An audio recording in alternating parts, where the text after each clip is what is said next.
नमस्कार। ये महाभारत कथा पूरी तरह से वेद व्यास महाभारत के ऊपर आधारित है। यदि आप इसका निरंतर श्रवण करते रहना चाहते हैं तो इस चैनल को सब्सक्राइब जरूर कर लें और आगे आने वाले सभी पॉडकास्ट के नोटिफिकेशन के लिए बेल आइकन को भी जरूर से प्रेस कर दें। अब हम सुनेंगे तृष्णा त्याग के विषय में मंकी का दृष्टांत तथा विदेहराज जनक और मुनिवर बौद्ध की उक्तियाँ। राजा युधिष्ठिर ने पूछा, पितामह, यदि कोई मनुष्य तरह तरह के उद्योग करने पर भी धन न पा सके तो इस धन तृष्णा में ग्रस्त रहते हुए उसे क्या करने से सुख मिल सकता है? भीष्म जी बोले, राजन, सबके प्रति समता का भाव रखना, धन आदि के लिए विशेष खटपट में न पड़ना, सत्य भाषण करना, भोगों से विरक्त रहना और कर्म में आसक्त न होना, इन 5 बातों के होने से मनुष्य सुख प्राप्त कर सकता है। इस विषय में एक बार मंकी ने विरक्त होकर जो कुछ कहा था वो पुरातन इतिहास में तुम्हें सुनाता हूँ। मंकी ने धनोपार्जन करने के लिए बहुत प्रयत्न किया किंतु उसे सफलता न मिली। तब थोड़े से बचे कुछ धन से उसने भार सहने योग्य 2 बछड़े खरीदे। एक दिन उन्हें सधाने के लिए वो जुए में जोत कर ले चला। रास्ते में एक ऊंट बैठा था। वे उसे बीच में करके एकदम दौड़ पड़े। जब वे उसकी गर्दन के पास पहुंचे तो ऊंट को बड़ा बुरा लगा और वो खड़ा होकर उन दोनों की गर्दन पर लटकाए बड़े जोर से दौड़ने लगा। इस प्रकार उस उन्मत्त ऊंट के द्वारा अपहरण किए जाते हुए बछड़ों को मरते देखकर मंकी कहने लगा, मनुष्य कैसा ही चतुर हो, किंतु उसके भाग्य में नहीं होता तो प्रयत्न करने पर भी उसे धन नहीं मिल सकता। पहले अनेकों असफलताओं का सामना करने पर भी मैं धनोपार्जन की चेष्टा में लगा ही था। सो देखो, विधाता ने इन बछड़ों के बहाने ही मेरे सारे प्रयत्नों को मिट्टी में मिला दिया। इस समय काकतालीय न्याय से ही ये ऊंट मेरे बछड़ों को लटकाए इधर उधर दौड़ रहा है। मेरे दोनों प्यारे बछड़े ऊंट की गर्दन में मणियों के समान लटके हुए हैं। ये एकमात्र दैव की ही लीला है। यदि कभी कोई पुरुषार्थ सफल होता दिखाई देता है तो खोजने पर वो भी देव का ही क्या जान पड़ता है। अतः जिसे सुख की इच्छा हो उसे वैराग्य का ही आश्रय लेना चाहिए। जो पुरुष धनोपार्जन की चिंता छोड़कर उपरत हो जाता है वो सुख की निद्रा सोता है। सुखदेव मुनि ने क्या ही अच्छा कहा है, जो मनुष्य अपनी समस्त कामनाओं को प्राप्त कर लेता है और जो उनका सर्वथा त्याग कर देता है, उन दोनों में कामनाओं को पाने वाले की अपेक्षा त्यागने वाला ही श्रेष्ठ है। ओ कामनाओं के दास, तू सब प्रकार की कर्म वासनाओं से अलग हो जा, शांति धारण कर, विषय आसक्ति को छोड़ दे। इस अर्थ वासना ने तुझे बार बार छकाया है तो भी तू उससे उपरत नहीं होता। तूने बारंबार धन संचय किया और वो बारंबार नष्ट होता गया। ओ मूढ़, भला इस अर्थलोलुपता से तू कब तक अपना पिंड छुड़ाएगा? अरे मेरी कैसी मूर्खता है जो मैं तेरा खिलौना बना हुआ हूँ। ऐसा कौन पुरुष होगा जो इस प्रकार दूसरों का दास बनकर रहेगा? काम निश्चय ही तेरा हृदय वज्र का बना हुआ है। इसी से सैकड़ों अनर्थों से व्याप्त होने पर भी इसके टुकड़े नहीं होते। मैं तेरी जड़ को भी खूब जानता हूँ। तू संकल्प से उत्पन्न होता है। अच्छा, मैं तेरा संकल्प ही नहीं करूँगा, तब तो तू मूल सहित नष्ट हो जाएगा। यूँ तो धन के संकल्प में ही सुख नहीं है। वो मिल जाए तो भी चिंता बढ़ती रहती है और यदि एक बार मिलकर नष्ट हो जाए तब तो मौत ही आ जाती है। तथा उद्योग करने पर भी ये निश्चय नहीं होता कि वो मिलेगा भी या नहीं। मिल भी जाए तो इससे संतोष नहीं होता, फिर और भी पाने की तृष्णा बढ़ती है। गंगा जल को पीकर जैसे जैसे उत्तर उत्तर उसे पीते रहने की इच्छा होती रहती है, उसी प्रकार धन का स्वभाव भी तृष्णा की निवृत्ति न होने देना ही है। मैं अच्छी तरह समझ गया हूँ, तू मेरा सत्यानाश करने वाला है, इसलिए अब मेरा पिंड छोड़ दे। जिस प्राणों ने मेरे इस भूत समष्टि रूप शरीर में बसेरा किया है वो भी स्वेच्छा से इसमें रहे अथवा चला जाए। तुम जो अहंकार आदि हो, काम और लोभ के अनुचर हो, मेरा तुमसे कोई नेह नाता नहीं है। अतः कामनाओं को छोड़कर मैं सत्य का ही आश्रय लूंगा। मैं सब भूतों को अपने शरीर और मन में देखते हुए बुद्धि को योग में, चित्त को श्रवण मन आदि में और आत्मा को ब्रह्मों में लगाऊंगा।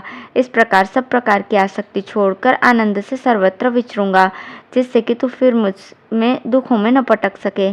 काम, तृष्णा, शोक और परिश्रम, इनका उत्पत्ति स्थान तू ही है। मैं तो समझता हूँ धन का नाश होने पर जो दुख होता है वही सबसे बढ़कर है। धन में जो थोड़ा सा सुख का अंश देखा जाता है वो भी दुख के ही लिए है। जिस पुरुष के पास धन होने का संदेह होता है उसे लुटेरे मार डालते हैं अथवा उसे नित्य प्रति तरह तरह की पीड़ाएं देकर तंग करते रहते हैं। ये बात तो मैं बहुत दिनों से जानता था कि अर्थलोलुपता दुख रूप है। काम, तेरा पेट भरना बड़ा कठिन पड़ता है। तू पाताल के समान दुष्पुर है। तू मुझे दुखों में फंसाना चाहता है, किंतु अब तू मुझ पर फिर अधिकार नहीं जमा सकता। दैववश धन का नाश होने से आज मुझे वैराग्य प्राप्त हुआ है।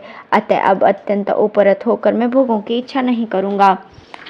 अब तक मैंने बहुत दुख सहे हैं। मैं ऐसा मूर्ख था कि कुछ समझता ही नहीं था।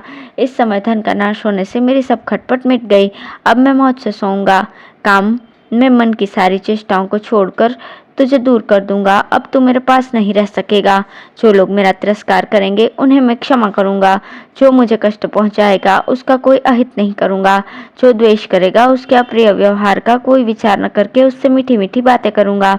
मैं तृप्त और स्वस्थ चित्त रहूंगा तथा जो कुछ अनायास ही प्राप्त होगा उसी से निर्वाह कर लूंगा। तू मेरा शत्रु है, मैं तेरी इच्छा पूर्ण नहीं होने दूंगा।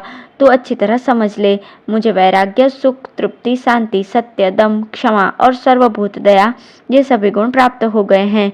अतः काम, लोभ, तृष्णा और कृपणता को चाहिए कि मुझे छोड़कर चले जाएं। अब मैं सत्वगुण में स्थित हो गया हूँ। आज काम और लोभ से छुटकारा पाकर मैं सुखी हो गया हूँ। अतः अब अज्ञानियों की तरह मैं लोभ में फंसकर दुख नहीं प्राप्त करूंगा। मनुष्य जिस जिस कामना को छोड़ देता है उसी की ओर से सुखी हो जाता है। कामना के वशीभूत होकर तो वो सर्वदा दुख ही पाता है। दुख, निर्लज्जता और असंतोष ये काम और क्रोध से ही उत्पन्न होने वाले हैं। अब मैं पर ब्रह्म में प्रतिष्ठित हूँ, पूर्णतया शांत हूँ और कर्म कलाप से मुक्त हो गया हूँ तथा मुझे विशुद्ध आनंद का अनुभव हो रहा है। इस लोक में जो विशेष सुख और दिव्य महान सुख है वे तृष्णाक्षय होने वाले सुख से 16वें अंश के भी बराबर नहीं है। राजन, इस प्रकार की बुद्धि पाकर मंकी विरक्त हो गया और सब प्रकार की कामनाओं को त्याग कर उसने ब्रह्मानंद प्राप्त किया। 2 बछड़ों के नाश से ही उसे अमरत्व प्राप्त हो गया। उसने काम की जड़ काट दी और अत्यंत सुखी हो गया। एक बार परम शांत विदेहराज जनक ने भी कहा था, मेरा धन अनंत सा है किंतु वस्तुतः मेरे पास कुछ भी नहीं है। यदि मिथिलापुरी जल रही है तो इससे मेरा कुछ भी नहीं जलता। कहते हैं किसी समय नहुष पुत्र ययाति ने परम विरक्त और शांतात्मा बौद्ध मुनि से पूछा था, महाप्राज्ञ, आप मुझे ऐसा उपदेश कीजिए जिससे मुझे शांति मिले। ऐसी कौन बुद्धि है जिसका आश्रय लेकर आप शांत और सानंद होकर विचरते हैं? बौद्ध ने कहा, राजन, मैं किसी को उपदेश नहीं देता हूँ बल्कि दूसरों के उपदेश के अनुसार आचरण करता हूँ। तुम्हें अपने को प्राप्त हुए उपदेश का लक्षण बताता हूँ, उस पर तुम स्वयं विचार करो। पिंगला, क्रूर पक्षी, सर्प, सारंग, बाण बनाने वाला और कुमारी ये 6 मेरे गुरु हैं। महाराज, आशा बड़ी प्रबल है, सुख तो निराशा में ही है। पिंगला आशा को निराशा में परिणत करके सुख से सोई थी। क्रूर पक्षी मांस का टुकड़ा लिए जाता था, उससे दूसरे पक्षी मारने लगे, तब उस टुकड़े को फेंकने से ही उसे चैन मिला। सर्प दूसरों के बनाए हुए घर में घुसकर ही मौज से रहता है, अतः घर बनाने की खटपट में पड़ना दुख रूप ही है, इसमें कुछ भी सुख नहीं है। जिस प्रकार सारंग पक्षी किसी से वैर न करके अहिंसा वृत्ति से अपना निर्वाह करते हैं, उसी प्रकार मुनिजन भिक्षावृत्ति का आश्रय लेकर आनंद से अपना जीवन व्यतीत करते हैं। एक बार एक बाण बनाने वाले को देखा, वो अपने काम में ऐसा दत्तचित्त था कि उसे अपने पास होकर निकली हुई राजा की सवारी का भी पता नहीं चला। एक कुमारी कन्या धान कूट रही थी, इससे उसके हाथ की चूड़ियों का शब्द होता था। उसने संकोचवश और सबको तोड़कर दोनों हाथों में केवल एक एक चूड़ी रहने दी, इससे उनका शब्द होना बंद हो गया। इससे मैंने निश्चय किया कि बहुत लोग साथ साथ रहते हैं तो उनमें कलह होता है और 2-2 रह जाते हैं तो भी बातचीत होती ही है। अतः उस कुमारी की एक एक चूड़ी के समान मैं भी अकेला विचरूंगा। धन्यवाद।